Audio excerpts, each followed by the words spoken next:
Hi my YouTube family, from today let's dive into complete Mahabharata story in the form of small stories and will give you the complete understanding of how Mahabharata happened in a simple story form. Please do support my small effort by sharing it to everyone, by supporting my channel to grow. Today let's begin our first story to begin the Mahabharata epic tale. Ganpati, the scribe. Bhagwan Vyasa, the celebrated compiler of the Vedas, was the son of the great sage Parasara. It was he who gave to the world the divine epic of the Mahabharata.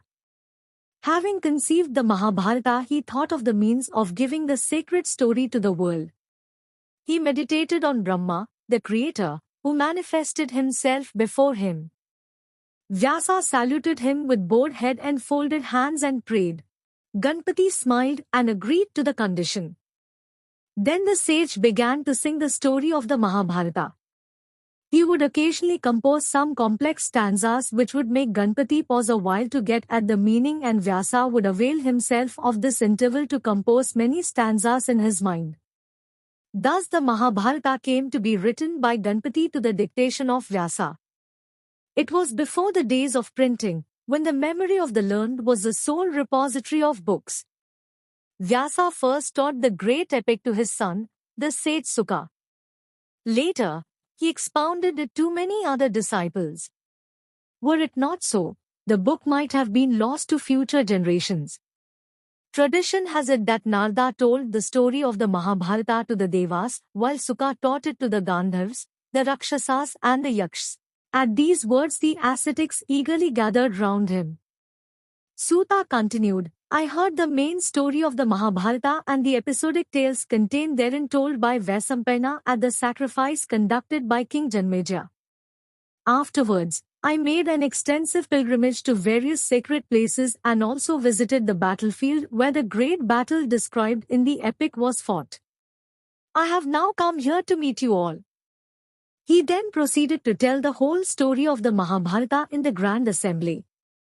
After the death of the great king Shantanu, Chitrangada became king of Hastinapura and he was succeeded by Vichitravirya. The latter had two sons, Dhritarashtra and Pandu. The elder of the two, being born blind, Pandu, the younger brother, ascended the throne. In the course of his reign, Pandu committed a certain offense and had to resort to the forest with his two wives, where he spent many years in penance.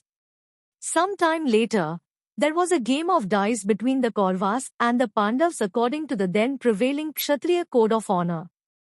Shakuni, who played on behalf of the Kauravas, defeated Yudhishthira. As a result, the Pandavas had to be in exile for a period of 13 years. They left the kingdom and went to the forest with their devoted wife Draupadi. According to the conditions of the game, the Pandavas spent 12 years in the forest and the 13th year incognito. When they returned and demanded of Duryodhana their paternal heritage, the latter, who had in the meanwhile usurped their kingdom, refused to return it.